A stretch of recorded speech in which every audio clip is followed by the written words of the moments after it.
જય સ્વામિનારાયણ. શ્રી સ્વામિનારાયણ ગુરુકુળ રાજકોટ સંસ્થાન દ્વારા આયોજિત SGIS ઓનલાઈન ગુરુકુળ ચેનલની અંદર આપ બધા તમામ વિદ્યાર્થીઓનું હાર્દિક સ્વાગત છે. માય સેલ્ફ હાર્દિક દક્ષિણી as a computer teacher in 11-12 science last 10 years and as a co-author in Computer Marvel and etc. ઘણી બધા કોમ્પ્યુટર સાયન્સ બુકની અંદર એઝ અ કો-ઓથર વર્ક કરેલું છે.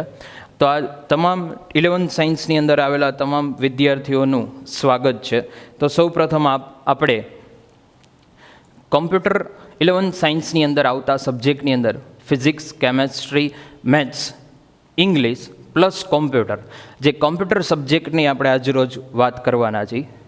કોમ્પ્યુટર સબ્જેક્ટ 11 સાયન્સની અંદર કોમ્પ્યુટર સબ્જેક્ટની અંદર આપણે બેઝિક ડિટેલ કોમ્પ્યુટર સબ્જેક્ટ બધાને 8th, 9th, 10th ની અંદર આવ્યો હતો, જેની અંદર તમે ઓપરેટિંગ સિસ્ટમ ઉબુન્ટુ લાસ્ટ 3 યરથી એટલે કે 8th, 9th, 10th આ સબ્જેક્ટની અંદર ઉબુન્ટુ ઓપરેટિંગ સિસ્ટમ એ આવી ગઈ છે સિલેબસની અંદર. પણ શું છે તેની ડિટેલ 11 સાયન્સની અંદર કોમ્પ્યુટર સબ્જેક્ટનું ઇમ્પોર્ટન્ટ કયા બ્લુ પ્રિન્ટ ને જેની વાત આજે આપણે કરવાના છીએ. તો કોમ્પ્યુટર સબ્જેક્ટની અંદરની બેઝિક આપણે ટોપિક આજનો છે સબ્જેક્ટનું ઇન્ટ્રોડક્શન. તો કોમ્પ્યુટરની અંદર ટોટલ માર્કનું વેઇટેજ કયા ટાઈપ્સનું હોય છે, કેવા ટાઈપનું પેપર હોય છે, તો એની વાત કરીએ. તો કોમ્પ્યુટર થિયરી કે જેનો કોડ 331, કોમ્પ્યુટર થિયરી જે બોર્ડ એક્ઝામ લે છે, જેનું માર્કનું વેઇટેજ હોય છે 100 માર્ક્સ, 100 MCQ. પર MCQ 1 mark, total 100 MCQ, 100 marks.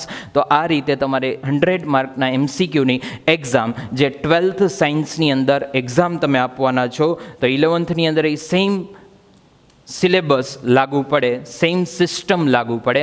એટલે કે કહેવાનો મિનિંગ એ થાય કે તમારે પણ 11thની અંદર એ 100 MCQની એક્ઝામ આવે છે અને 100 માર્ક્સ હોય છે. અને આ 100 MCQ આપણે મેઇન ફોકસ 12thને ધ્યાનમાં રાખીને કરતા જઈએ, તો 12thની અંદર પણ આપણે બ્લુ પ્રિન્ટની વાત કરતા જઈએ, જે સેમ ફોલો થશે 11 સાયન્સની અંદર. તો કોમ્પ્યુટર થિયરી 331, 100 MCQ, 100 માર્ક્સ, જે બોર્ડ એક્ઝામ તમારે બારે આપવા જવાની હોય છે. ફિઝિક્સ, કેમેસ્ટ્રી, મેથ્સ સાથે ઇંગ્લિશ અને કોમ્પ્યુટરની એક્ઝામ જે બોર્ડ હેન્ડલ કરે છે, જેની અંદર 100 MCQ, 100 માર્ક્સ. પ્રેક્ટિકલ જેનો કોડ છે 332, જેનું માર્કનું વેઇટેજ છે 50 માર્ક. પણ આ 50 માર્કનું જે વેઇટેજ છે એ ઇન્ટરનલ એક્ઝામ લેવાતી હોય છે, જે બોર્ડ હેન્ડલ નથી કરતી. કોમ્પ્યુટર સબ્જેક્ટમાં આપણે ઇન્ટરનલ એક્ઝામ લેવાય છે 50 માર્ક્સનું પ્રેક્ટિકલ, જે ઇન્ટરનલ એક્ઝામ, અને ટોટલ માર્કનું વેઇટેજ છે 150 માર્ક્સ. પણ પ્રેક્ટિકલ જો આવડે, બધા કન્સેપ્ટ ક્લિયર હોય તો થિયરી આવે. એટલા માટે આપણે પ્રેક્ટિકલ પહેલાં ઉપર કન્સેપ્ટ ઉપર મેઇન ફોકસ કરી, ભલે બોર્ડ એક્ઝામ ન લઈએ પણ પ્રેક્ટિકલ કન્સેપ્ટ બધા ક્લિયર હોય તો થિયરી જે છે એ આપણા માટે ઇઝી રહે. ઓકે, તો ફર્સ્ટ આપણે વાત કરીએ હતી, તમે જે સિલેબસની અંદર 100 MCQ જે 100 માર્ક્સ એની બોર્ડે આપણને બ્લુ પ્રિન્ટ આપી છે, કયા ચેપ્ટરમાંથી કેટલા માર્કનું વેઇટેજ છે જે બુકની અંદર સિલેબસમાં એ લોકોએ આપેલું છે, કયા ચેપ્ટર એ જ બ્લુ પ્રિન્ટને લાસ્ટ 7 યરથી બોર્ડ ફોલો કરે છે. 11 સાયન્સની બુક જે છે એ ફર્સ્ટ 2013ની અંદર આવી અને કન્ટિન્યુ છે. કોમ્પ્યુટર અધ્યયન બુક જે માર્કેટની અંદર ગુજરાત બોર્ડની બુક તમને મળી જશે. અને એની અંદર આપણે મેઇન સોફ્ટવેરનો કન્સેપ્ટ છે ઓપન સોર્સ સોફ્ટવેર આપેલા છે, જે અત્યારે ગુજરાત બોર્ડની 8th to 12thની બધાની બુકની અંદર કન્સેપ્ટ આવી ગયો છે, મેઇન ઓપન સોર્સ સોફ્ટવેર. શું છે આપણને આઈડિયા નથી હજી, તમે બધા ન્યૂ સ્ટુડન્ટ છો, ઉબુન્ટુથી ઓળખશો. ઓપરેટિંગ સિસ્ટમ છે, તમે લેબની અંદર જતા હો, ઉબુન્ટુ શું છે, એનું ઇમ્પોર્ટન્ટ શું છે, જેની વાત આજે આપણે કરવાના છીએ. ઓકે, તો સૌથી પહેલાં આપણે મેઇન સબ્જેક્ટનું નામ લઈ કોમ્પ્યુટર. તો એની અંદર ડિજિટલ કોમ્પ્યુટર અત્યારે બધું ટેકનોલોજી બેઝ થાય છે. તો એની અંદરના મેઇન 2 પાર્ટ્સ આવે, જે આપણને બેઝિક નોલેજ છે. ફર્સ્ટ છે હાર્ડવેર અને સોફ્ટવેર. તો હાર્ડવેરની ડેફિનેશન વાત કરીએ તો કોમ્પ્યુટરના એવા બધા પાર્ટ્સ કે જેને આપણે જોઈ શકીએ છીએ. અને ટચ કરી શકીએ છીએ, અડી પણ શકીએ છીએ. બધા ફિઝિકલ પાર્ટ્સ છે. એટલે ફોર એક્ઝામ્પલ કીબોર્ડ છે, માઉસ છે, મોનિટર છે, આ બધા હાર્ડવેરના પાર્ટ્સની અંદર આવે. એમાં હાર્ડવેરને આપણે બે પાર્ટમાં ડિવાઈડ કર્યું હતું, ઇનપુટ ડિવાઇસ અને આઉટપુટ ડિવાઇસ. તો ઇનપુટ ડિવાઇસ એટલે કે જે કોમ્પ્યુટરમાં ઇનપુટ કરવાનું કામ કરે છે. તો ઇનપુટની અંદર કીબોર્ડ આપણે લીધું, અત્યારે માઇક છે, input device. Output device speaker છે, મોનિટર છે, પ્રિન્ટર છે, એ બધા આઉટપુટ ડિવાઇસની અંદર આવે. એ આપણને આઈડિયા છે. સોફ્ટવેર બાજુ જઈએ. સોફ્ટવેર સાઇડની અંદર main two part, system software and application software. Okay, હવે ક્વેશ્ચન એ થાય કે સર સિસ્ટમ સોફ્ટવેરનો મિનિંગ શું થાય? તો સિસ્ટમ સોફ્ટવેર મીન્સ કે કોમ્પ્યુટરમાં એવા સોફ્ટવેર કે જે આપણે કમ્પલસરી ઇન્સ્ટોલ કરવા પડે. સિસ્ટમ એટલે કે તમે લઈ શકો કોમ્પ્યુટર, મોબાઈલ સિસ્ટમ છે. એવા સોફ્ટવેર કે જે કમ્પલસરી ઇન્સ્ટોલ કરવા પડે, જેના વગર કોમ્પ્યુટર સ્ટાર્ટ ન થઈ શકે. આ સોફ્ટવેરના એક્ઝામ્પલ એટલે system software. For example operating system. આ ઓપરેટિંગ સિસ્ટમ છે એનું એક્ઝામ્પલ છે સિસ્ટમ સોફ્ટવેર. મોબાઈલની અંદર એન્ડ્રોઈડ ઓપરેટિંગ સિસ્ટમ ઇન્સ્ટોલ છે તો વર્ક થાય છે, સ્ટાર્ટ થાય છે સિસ્ટમ કોમ્પ્યુટર, તો વર્ક કરે છે. મેઇન પાર્ટ થયો.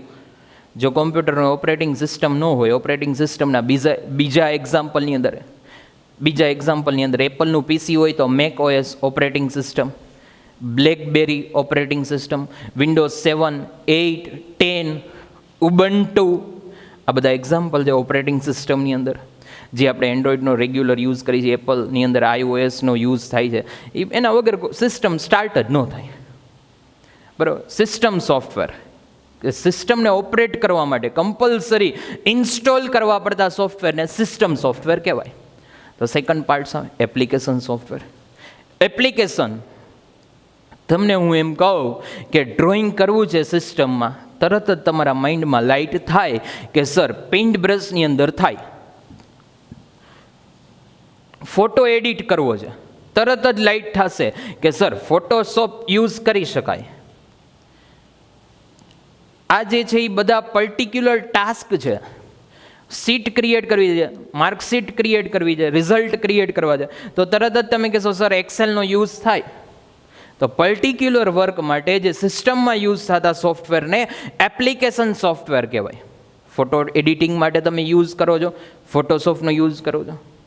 તો આ બધા સોફ્ટવેર એવા છે કે જે કોઈ પર્ટિક્યુલર ટાસ્ક છે એને કમ્પ્લીટ કરવા માટે જે સોફ્ટવેરનો યુઝ થાય છે એને એપ્લિકેશન સોફ્ટવેર કહેવાય. એટલે આ સોફ્ટવેરનો કન્સેપ્ટ આવ્યો. હવે સોફ્ટવેરની અંદર સોફ્ટવેર, તો તમે પહેલી વસ્તુ તો એ જુઓ કે આપણે અત્યારે કોમ્પ્યુટર યુઝ કરતા હોય તો કોમ્પ્યુટરની અંદર પહેલી વસ્તુ આપણે એ ચેક કરી કે એની અંદર સિસ્ટમ સોફ્ટવેર કયું છે. તો અત્યારે તમે જોઈ શકો છો લેબની અંદર તે ત્યાં ઉબન્ટુ ઓપરેટિંગ સિસ્ટમ, જે આપણે ફ્રી ઓપરેટિંગ સિસ્ટમનો યુઝ કરી છે. એની અંદર મારે કોઈ ડોક્યુમેન્ટ ક્રિએટ કરવું છે, તો એના માટે એ લોકો એપ્લિકેશન આપેલી જ છે, ઓપન ઓફિસનો યુઝ કરવાનો આવે છે. એ એપ્લિકેશન સોફ્ટવેર છે. તમે જુઓ છો અત્યારે ઉબન્ટુ લિનક્સ સ્ટાર્ટ કરો છો ત્યારે તમે એની અંદર સિસ્ટમ સોફ્ટવેર જુઓ છો, ઉબન્ટુ ઓપરેટિંગ સિસ્ટમ, એની અંદર એપ્લિકેશન સોફ્ટવેર જુઓ છો, ઓપન ઓફિસ, જે આપણે વિન્ડોઝ ઓપરેટિંગ સિસ્ટમ, તો MS ઓફિસ. તો આ બંને સોફ્ટવેરની આપણે રિક્વાયરમેન્ટ હોય છે.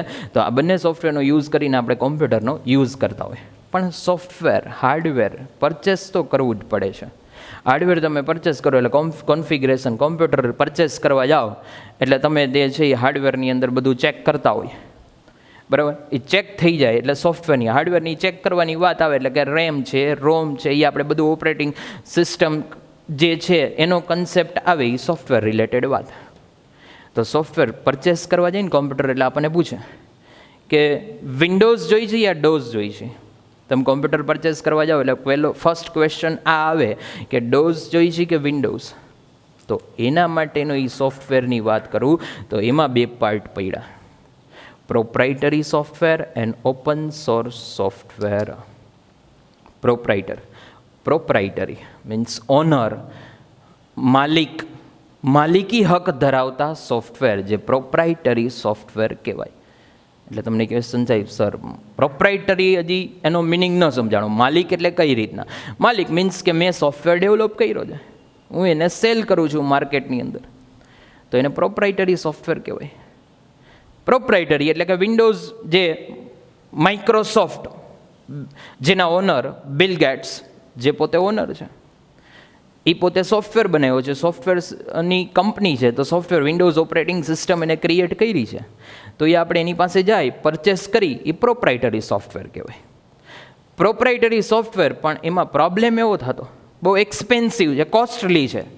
કોસ્ટલી એનો મિનિંગ એવો થાય કે એ પર ઓપરેટિંગ સિસ્ટમ હું એ સોફ્ટવેર ખાલી ઇન્સ્ટોલ કરાવું, એક સીડી પરચેસ કરીએ તો એના 8,000 10,000 પ્લસ એક્સ્ટ્રા રૂપીઝ લે. જે તમને કીધું વિન્ડોઝનું લેપટોપ કીએ તો એ આવું પ્રોપ્રાઇટરી, એમાં એક્સ્ટ્રા રૂપીઝ લે. હવે એ પોસિબલ નથી. અત્યારે 8,000 છે, ઘણા 10 વર્ષ 15 વર્ષની વાત કરીએ તો ત્યારે તો ઘણું બધું એક્સપેન્સિવ સોફ્ટવેર હતા. પ્રોપ્રાઇટરી સોફ્ટવેર પરચેસ કરવા પડે, ઓફિશિયલ યુઝ કરવો છે મારે સ્કૂલની અંદર, કંપનીમાં મારી રજિસ્ટર્ડ કંપની છે, તો મારે પરચેસ કરવું પડે. પણ અત્યારે હું પરચેસ કરવું એટલું એક્સપેન્સિવ છે, એટલે એનો આપણે સોલ્યુશન આપ્યું કે ઓનલાઈન એનું ક્રેક ગોતીએ છીએ. ક્રેક એટલે પાયરેટેડ સોફ્ટવેર જેને વાત કરી, અને આપણે એ સોફ્ટવેર વિન્ડોઝ હું પરચેસ કરું, ટ્રાયલ અત્યારે વિન્ડોઝની વેબસાઇટ ઉપર જઈને હું ઇન્સ્ટોલ કરી નાખું તો 30 ડેઝ ટ્રાયલ પીરિયડ પૂરતું એ વર્ક કરશે, પછી એક્સપાયર થઈ જશે. તો એના માટે મારે શું કરવું પડે? પરચેસ કરવું પડે. પરચેસ નથી કરવું એટલે હું તરત જ એનું ક્રેક ફાઇન્ડ કરું અને ક્રેક કરી નાખું, એટલે એ પાયરેટેડ સોફ્ટવેર લીગલ યુઝ નથી. હું મારી કંપનીની અંદર હું એ સિસ્ટમનો યુઝ ન કરી શકું, એનું રીઝન છે કે એ પાયરેટેડ છે, ઓફિશિયલ નથી વર્ઝન. તો આ વસ્તુનું ત્યાં મેઇન પ્રોબ્લેમ એવો, મારે પરચેસ કરવું પડે, અને એની પ્રાઇઝ મેં તમને કીધું કે એ ફ્રી નથી. તો આ વસ્તુમાં આપણે ક્રેક કરીને યુઝ કરી, એ ઓફિશિયલ નથી. તો એટલા માટે અમેરિકાની અંદર એક સોફ્ટવેર ડેવલપર રિચાર્ડ સ્ટોલમેન, એને એવો વિચાર આવ્યો કે આ વસ્તુ જે છે એ ઓબ્વિયસ છે કે એક્સપેન્સિવ છે, દરેક પર્સન એ પરચેસ કરી શકવાના નથી. તો એના માટેનું એને સોલ્યુશન, એને કીધું કે બધા સોફ્ટવેર ડેવલપર ગ્રુપની અંદર આપણે એક સોફ્ટવેર ડેવલપ કરી. એ સોફ્ટવેર ડેવલપ થઈ જાય, જે આપણે બધા આની અંદર એનું જે એક્સપેન્સ થશે એ ત્યાં એક ઓર્ગેનાઇઝેશન કરી અને એમાંથી એમ્પ્લોયને એ બધું ડિસ્ટ્રીબ્યુટ કરવાનું. પણ કોઈ એક ઓનર નહીં, પ્રોપ્રાઇટર કોઈ નહીં, ગ્રુપમાં બનાવવાનો સોફ્ટવેર. ગ્રુપની અંદર બધા ભેગા થયા સોફ્ટવેર ડેવલપર, બધા જે છે એ એક ઓર્ગેનાઇઝેશન ક્રિએટ કરી અને એની અંદર બધા ભેગા થઈને એક સોફ્ટવેર ડિઝાઇન કર્યું. પણ એનો મેઇન રિચાર્ડ સ્ટોલમેને કીધું હતું કે કોઈ એક ઓનર ન હોવો જોઈએ. બિલ ગેટ્સ જે ઓનર છે એ રીતના આપણે જે સોફ્ટવેર ક્રિએટ કરી છે એમાં કોઈ ઓનર નહીં. તો એ સાઈડ કોઈ ઓનર નથી રાખવાનો, મેઇન પોઈન્ટ આ. અને સેકન્ડ પોઈન્ટ જે છે કહેવાનો હતો એ કે આપણે બધા બે ગ્રુપમાં જે પ્રોગ્રામિંગ કોડ કરી છે ને એ કોડ પણ પબ્લિશ કરી દેવાનું ઓપનલી માર્કેટમાં. કારણ કે મેઇન મોનોપોલી જે હોય, સોફ્ટવેર ડિઝાઇન કર્યું હોય તો એની પાછળનું મેઇન ઇમ્પોર્ટન્ટ શું હોય? કોડિંગ હોય. વિચાર કરો, એ બધા જે છે એ ડેવલપ કરશે, એ બધું જે છે એ ડેવલપ કર્યા પછી એની ફાઇલ પણ આપી દેવાની, એપ્લિકેશન ફાઇલ, અને સાથે એનું કોડિંગ પણ આપી દેવાનું. આ સોફ્ટવેર જે છે એને બધાએ ભેગા થઈને ક્રિએટ કર્યો, ત્યાં બનાવ્યો, કોડિંગ રેડી કરી નાખ્યું અને પબ્લિશ કરવા માટે જે છે ને એને રેડી કર્યું. પણ ત્યારે એને સોફ્ટવેરનું નામ જે છે ને એ આપ્યું ફ્રીવેર સોફ્ટવેર. ફ્રીવેર સોફ્ટવેર, ફ્રી, મફત. બધાને આપણે આનો મિનિંગ બહુ સારી રીતે ખબર પડે. ફ્રી હોય એટલે પહેલાં ધ્યાન એના ઉપર જાય, પણ જાય ખરા પણ એના ઉપર ટ્રસ્ટ ન આવે, વિશ્વાસ ન આવે. ફ્રીવેર સોફ્ટવેર. હવે ફોર એક્ઝામ્પલ, આપણે જે છે ને કોઈ હોટલની અંદર ગયા હોય તો એનું મેનુ કાર્ડ જોઈ અને એની અંદર પહેલાં એના ઉપરથી તમને એની ક્વોલિટી જે છે એના ઉપર જજ કરવાનું કહે કે એ સારી ક્વોલિટી છે, તો આપણા માઇન્ડમાં શું હોય કે જેની પ્રાઇસ વધુ એ વસ્તુ બેસ્ટ. અને સૌથી ઓછી પ્રાઇઝવાળી વસ્તુ તમને હાઈ પ્રાઇઝની અંદર આપી દે ને તોય તમને એ સારી જ લાગે. અને લો પ્રાઇઝની વસ્તુ હાઈ પ્રાઇઝમાં આપે ને મેન્ટલી પ્રિપેર છીએ આપણે કે ના, આના રૂપિયા જાજા આપ્યા તો આપણે વસ્તુ બેસ્ટ હશે. આ રીતના આપણે વિચાર કરીએ. તો આ વસ્તુમાં એવું થયું, ફ્રીવેર સોફ્ટવેર નામ છે ને એનો એટલો રિસ્પોન્સ ન મળ્યો. બધા જે છે એ પ્રોપ્રાઇટર વર્ઝનમાંથી ફ્રી સોફ્ટવેર ઉપર ન મૂવ થયા. કારણ કે જે ફ્રીમાં આપે ને એને કોઈને કાંઈ વેલ્યુ ન હોય. ન્યૂઝપેપર છે તો ન્યૂઝપેપરની પ્રાઇસ કેટલી, ₹3 કે ₹5. અત્યારે ₹5નું ન્યૂઝપેપર બેસ્ટ ક્વોલિટીનું તમને મળી જાય. એની પાછળ એક્સપેન્સ કેટલો કરતા હશે. હવે એના બધા ન્યૂઝ રિપોર્ટર લઈ આવે, એ બધો રિપોર્ટ ભેગા કરે, એના અંદર બધા જે છે એ ડીટીપી ઓપરેટર મીન્સ ટાઈપિંગવાળા બધા ટાઈપ કરે, પ્રિન્ટમાં જાય, કલર પ્રિન્ટેડ હોય, સાથે પૂર્તિ આવે, બધો ડેટા સારો કલેક્ટ કરી અને એ પોતે મૂકે, ડેઇલીનું વર્ક કરે, સવારમાં ડિસ્ટ્રીબ્યુટ કરે અને તમારી ઘરે પહોંચી જાય. બધો એક્સપેન્સ થઈને ₹5 કોઈ દી પોસિબલ ન થાય. ભલે એ બલ્કમાં પ્રિન્ટ કરતા હોય, પણ એ પર ન્યૂઝપેપર જે છે ને એને એક્સપેન્સ તમે વિચાર કરો. Simple black and white xerox આપણે ₹2 આપીએ છીએ, બરાબર, અને પ્લસ પ્રિન્ટની તો વાત જ ન કરો, એક પેજના ₹5 થઈ જાય, એમાં તો લોંગ પેજ હોય. તો આ વસ્તુ પોસિબલ નથી એને કે ₹5ની અંદર આપણને આપે ને એમાં એ પ્રોફિટ કરતા હોય. પ્રોફિટ એમાંથી એનો નથી, એનું મેઇન ફોકસ કેના ઉપર? એડવર્ટાઇઝમેન્ટ. એડવર્ટાઇઝ કરે એમાંથી એને ઇન્કમ મળે, બરાબર, અને એ ન્યૂઝપેપરમાં એક્સપેન્સ કરે, એને ₹40, ₹50 એવરેજ ન્યૂઝપેપરમાં એક્સપેન્સ કરે છે, એને ₹50નું ન્યૂઝપેપર આપણને ₹5માં આપે છે. પણ એનો મેઇન ફોકસ શું છે? આપણામાંથી પ્રોફિટ લેવાનો નથી. આપણામાંથી એને પ્રોફિટ નથી લેવો, એને એડવર્ટાઇઝમાંથી ઇન્કમ મળવાની છે. એટલે એ ફ્રી દઈ શકત, ₹5 લે છે સાવ ફ્રી આપી શકે, એમાં શું છે? કારણ કે આટલું જે છે એ લોઝમાં જતું હોય તો એ 45માંથી 50નું એક્સપેન્સ તો એ આપણા માટે કરી શકે. પણ જો ફ્રીમાં આપત ને તો એની કોઈ વેલ્યુ ન કરે. કરત ઓલા ફરસાણવાળા કરિયાણાવાળા કે જે એને યુઝમાં આવે એટલે એ વેલ્યુ કરે. તો સેમ પ્રોબ્લેમ છે ને રિચાર્ડ સ્ટોલમેન મેં ફ્રીવેરમાં જેટલો રિસ્પોન્સ મળવો જોઈએ ને એને સાવ ફ્રી આપ્યું ને પછી એમ કીધું કે કોડિંગ 50,000ના સોફ્ટવેર જે છે એ એને ફ્રી પ્રોવાઈડ કર્યા. 1 લાખ 2 લાખના સોફ્ટવેર જે સર્વરની બધું બનાવ્યું, ફ્રી પ્રોવાઈડ કરે અને એમ પાછું કહે છે કે કોડિંગ એ ફ્રી અવેલેબલ છે.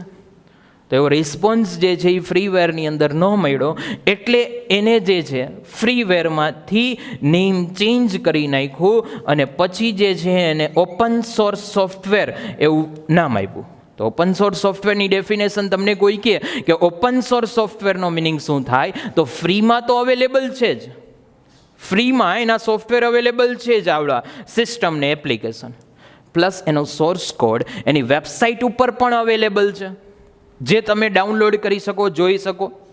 તો આ વસ્તુ જે છે એ કન્સેપ્ટને સૌથી પહેલાં ફ્રીવેર સોફ્ટવેર ઓપન સોર્સનો કન્સેપ્ટ લઈ આવનાર જે સોફ્ટવેર ડેવલપર રિચાર્ડ સ્ટોલમેન જે બધા સોફ્ટવેરના કન્સેપ્ટ ઉપરથી ફ્રીવેર ઉપર આપણને લઈ ગયા. આપણે ફ્રીવેર સોફ્ટવેર યુઝ કરી, VLC મીડિયા પ્લેયર ઓલરેડી આપણે યુઝ કરી છીએ. તમે એના હેલ્પમાં અબાઉટમાં જાજો, સોફ્ટવેરની ડિટેલમાં જાજો તો ત્યાં મેન્શન કરેલું છે કે ઓપન સોર્સ સોફ્ટવેર.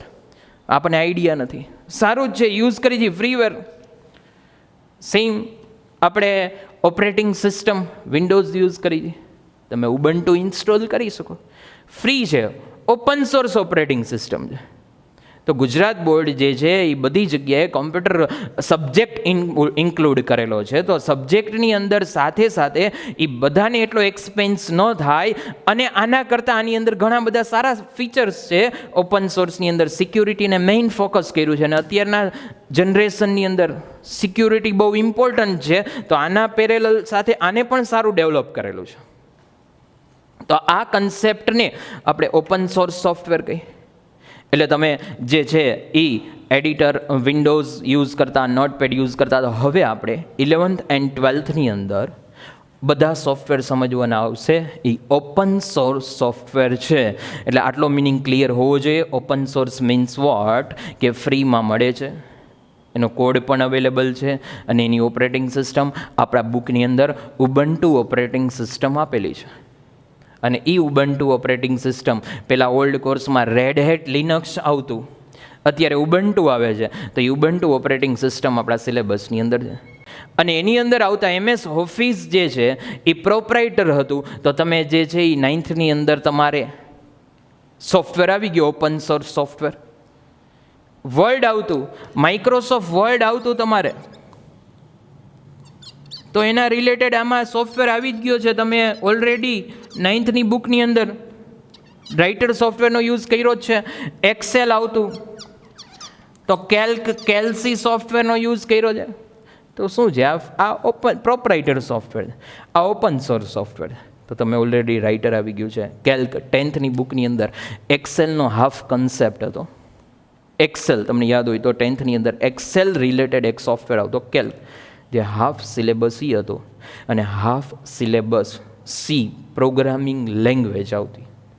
તો સેમ આપણે હવે આ તમે કન્સેપ્ટ ઉપર ઓલરેડી ઓપન સોર્સ યુઝ કરો જ છો, તો એનો મેઇન બેનિફિટ એ થાય કે ઇન ફ્યુચર આપણે જે કાંઈ પણ કંપની સ્ટાર્ટ કરી તો ફ્રીમાં અવેલેબલ સોફ્ટવેરનો યુઝ પણ કરી શકાય છે.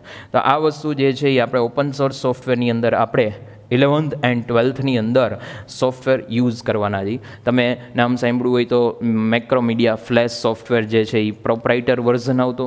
તો અહીંયા આપણે 11th બુકની અંદર સિન્ફિગ સ્ટુડિયો,